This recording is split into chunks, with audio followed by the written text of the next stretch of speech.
ओम कै श्री महागणेशाय नमः। राधे राधे दोस्तों, कैसे हैं आप सब। दोस्तों, अश्विन मास की अमावस्या पितृपक्ष का आखिरी दिन होता है। इस अमावस्या को पितृपक्ष अमावस्या और सर्वपितृ अमावस्या के नाम से जाना जाता है। शास्त्रों में इस अमावस्या का सबसे अधिक महत्व बताया गया है, इसलिए इसे सबसे बड़ी अमावस्या माना जाता है।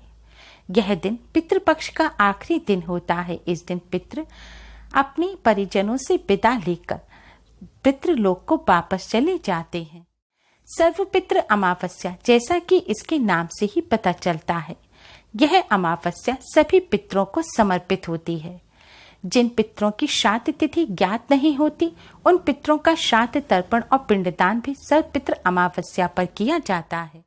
ब्रह्मवैवर्त पुराण के अनुसार सभी मनुष्यों को अपने भूले बिसरे सभी पितरों का श्राद्ध तर्पण और पिंडदान सर्वपितृ अमावस्या पर अवश्य ही करना चाहिए। ऐसा करने से मनुष्य की सभी अभिलाषाएं पूर्ण होती हैं। सर्वपितृ अमावस्या को पितरों की विदाई का दिन माना जाता है। मान्यता है इस दिन जो व्यक्ति श्रद्धा और विश्वास के साथ अपने पितरों के विधि विधान से विदाई करते हैं, उनका श्राद्ध तर्पण या पिंडदान करते हैं, तो पितृ प्रसन्न होकर उनकी झोली खुशियों से भर देते हैं।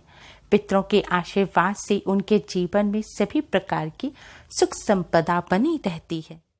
जो लोग पितृपक्ष के दौरान अपने परिजनों का श्राद्ध करना भूल गए हैं, उन्हें भी इस दिन अपने पितरों का श्राद्ध अवश्य ही करना चाहिए। इस दिन श्रद्धा पूर्वक पितरों का श्राद्ध करने से पितरों की आत्मा को मुक्ति मिलती है, पितरों का आशीर्वाद मिलता है और पितृदोष से मुक्ति मिल जाती है। दोस्तों, इस बार सर्वपितृ अमावस्या 6 अक्टूबर दिन बुधवार को है। सर्वपितृ अमावस्या पर पितरों को प्रसन्न करने के लिए भगवान विष्णु, मां लक्ष्मी का पूजन भी अवश्य ही करना चाहिए, क्योंकि शास्त्रों में भगवान विष्णु, मां लक्ष्मी को ही पितृदेव कहा गया है। सर्वपितृ अमावस्या पर जो भी पूजा या उपाय किए जाते हैं, वह अति शीघ्र ही शुभ फल प्रदान करने वाले होते हैं। आज की इस वीडियो में हम आपको इस अमावस्या पर करने वाले कुछ बहुत ही आसान और असरकारक उपाय बताने जा रहे हैं। इन उपायों को करने से भगवान श्री हरि विष्णु, मां लक्ष्मी जी के साथ ही पितृदेव भी प्रसन्न होते हैं और पितरों का आशीर्वाद प्राप्त होता है। पितरों की कृपा से सभी बिगड़े कार्य बनने लगते हैं। दोस्तों, इन उपायों को सही प्रकार से करने के लिए आप हमारी इस वीडियो को अंत तक अवश्य ही देखें। अगर आपने हमारे चैनल को अभी तक सब्सक्राइब नहीं किया है, तो जल्दी से हमारे चैनल को सब्सक्राइब कर लें और बेल आइकन को हिट अवश्य ही करें, जिससे हमारी सभी नई वीडियोस की नोटिफिकेशन आपको फ्री में सबसे पहले मिल पाए। तो आइए दोस्तों, जानते हैं इन उपायों के बारे में। दोस्तों, अगर आपके बनते हुए कार्य बिगड़ जाते हैं, आपको किसी क्षेत्र में सफलता नहीं मिल रही है, आप पितृदोष से पीड़ित हैं या शनिदेव से संबंधित भी कोई दोष है, तो अमावस्या पर करेंगे आसान सा उपाय। इस उपाय को करने के लिए अमावस्या के दिन स्नान करके स्वच्छ वस्त्र धारण करें। इसके बाद एक लोटे में शुद्ध जल में थोड़ा सा कच्चा दूध मिला लें। अब जल में थोड़ी सी शक्कर या गुड़ डालें और थोड़े से काले तिल अवश्य ही डालें। अगर आपके घर में गंगा जल है, तो गंगा जल भी आप इस जल के लोटे में डाल दें और एक सरसों के तेल का दिया बनाएं। अब इस जल के लोटे को पीपल वृक्ष के पास ले जाएं और पीपल वृक्ष पर ओम नमो भगवते वासुदेवाय मंत्र का जाप करते हुए आप यह जल पीपल वृक्ष पर चढ़ा दें। जल चढ़ाने के बाद आप पीपल वृक्ष के नीचे रखकर दिए को जला दें। दिया जलाने के बाद आप पीपल वृक्ष की 11 परिक्रमा करें। परिक्रमा करते समय भी आप भगवान विष्णु जी के महामंत्र ओम नमो भगवते वासुदेवाय का जाप करते रहें। दोस्तों, पीपल वृक्ष में भगवान विष्णु, मां लक्ष्मी जी, पितृदेव और शनिदेव का वास होता है। अमावस्या पर इस तरह से पीपल वृक्ष का पूजन करने से भगवान विष्णु, मां लक्ष्मी जी का भरपूर आशीर्वाद प्राप्त होता है। जीवन के हर क्षेत्र में सफलता मिलने लगती है। पितृ प्रसन्न होते हैं और तृप्त होते हैं।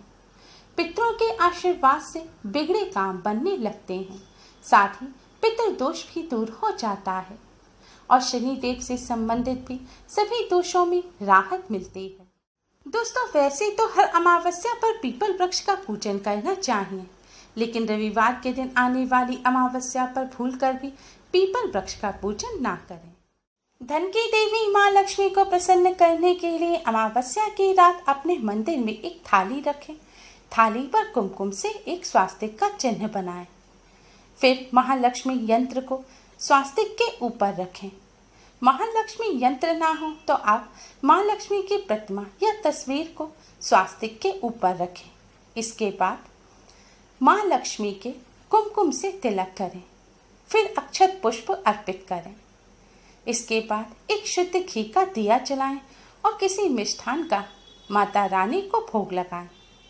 भोग लगाने के बाद माँ लक्ष्मी के इस मंत्र का 108 बार जाप करें। मंत्र इस प्रकार है: ओम महालक्ष्मी नमः, ओम महालक्ष्मी नमः। इस तरह पूजन करने के बाद आप माँ लक्ष्मी से अपने घर में स्थिर वास करने की प्रार्थना करें। इस उपाय को करने से माँ लक्ष्मी का घर में स्थिर वास होता है और घर में सुख समृद्धि आती है।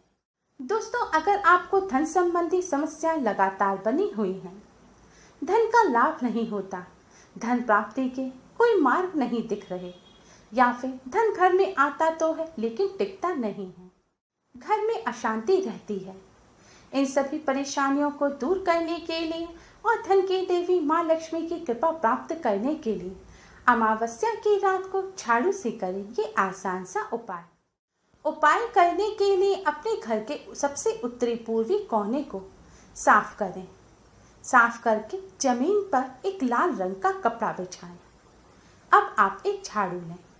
इस उपाय को करने के लिए आप या तो नई झाड़ू लें या फिर ऐसी झाड़ू लें जिसका आप अपने घर में इस्तेमाल करते हैं। ध्यान रखें, आपको ऐसी ही झाड़ू लेनी है जिसका या तो आप अपने घर में अभी इस्तेमाल कर रहे हैं या फिर बाद में इस्तेमाल करेंगे। बिल्कुल टूटी हुई बेकार झाड़ू से यह उपाय ना करें।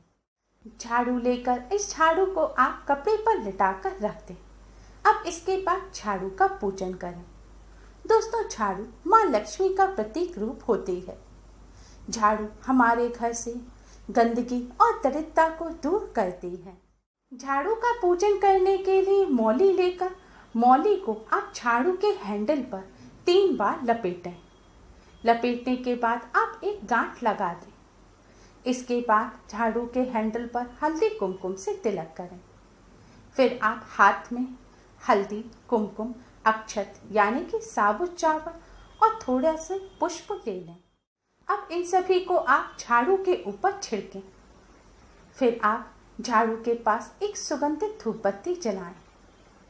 फिर धन की देवी माँ लक्ष्मी को प्रणाम करें और जय माँ लक्ष्मी का 11 बार जाप करें।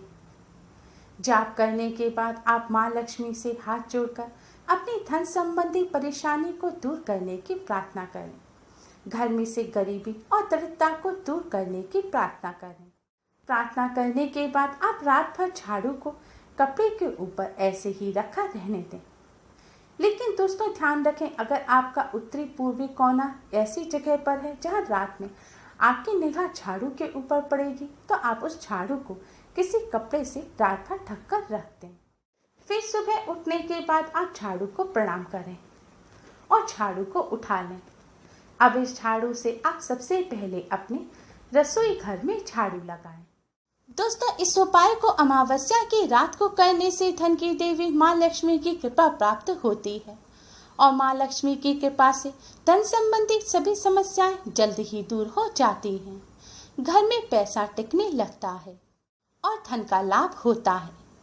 इस उपाय को करने के साथ साथ आप माँ लक्ष्मी की कृपा प्राप्त करने के लिए कुछ बातों का भी विशेष ध्यान रखें। कभी भी झाड़ू का अनादर ना करें। झाड़ू को कभी भी पैर में ना लगाएं। झाड़ू से कभी भी जूते चप्पल ना सरकाएं, ना ही झाड़ू से किसी की पिटाई करें। किसी ऐसे स्थान पर भी झाड़ू ना रखें जिससे आपकी नज़र सीधे झाड़ू पर पड़े। इसके साथ ही घर में सफाई रखें। लड़ाई झगड़ा ना करें। महिलाओं और बड़ों का सम्मान करें। शास्त्रों में बताया गया है, जिस घर में महिलाओं का या बड़ों का सम्मान नहीं किया जाता, जहाँ लड़ाई झगड़े रहते हैं, जहाँ गंदगी रहती है, वहाँ माँ लक्ष्मी का वास कभी नहीं होता। इसलिए माँ लक्ष्मी की कृपा प्राप्त करने के लिए इन बातों का विशेष ध्यान रखें।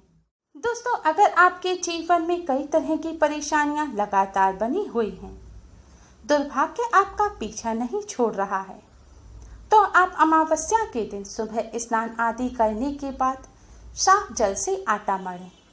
आटे में नमक या कुछ और ना मिलाएं। अब इस आटे की आप छोटी छोटी सी गोलियां बनाएं। आटे की गोलियां बनाते समय भगवान विष्णु जी के महामंत्र ओम नमो भगवते वासुदेवाय का जाप करते रहें। आटे की गोलियां बनाने के बाद अब इन गोलियों को आप अपने घर के समीप स्थित किसी भी तालाब, नदी में जाकर डाल दें। यह आटे की गोलियां आपको मछलियों के लिए डालनी है। माना जाता है इस उपाय को अमावस्या के दिन करने से दुर्भाग्य सौभाग्य में बदल जाता है। भगवान विष्णु जी की कृपा से सभी परेशानियों का अंत हो जाता है। इसलिए दुर्भाग्य से पीछा छुड़ाने के लिए अमावस्या पर इस उपाय को अवश्य ही करें। इसके साथ ही दोस्तों, अमावस्या के दिन सात्विक भोजन ही ग्रहण करें। अमावस्या के दिन प्याज, लहसुन, अंडा, मीट वगैरह का सेवन भूलकर भी ना करें। उम्मीद है आपको हमारी ये वीडियो पसंद आई होगी। प्लीज़ लाइक करें। हमारी इस वीडियो को अपने फ्रेंड्स और रिश्तेदारों में ज़्यादा से ज़्यादा शेयर करें, जिससे वह भी इसका लाभ उठा सकें। हमारी और भी वीडियोस के लिए हमारे चैनल को सब्सक्राइब करना ना भूलें। Thanks for watching. Radhe Radhe.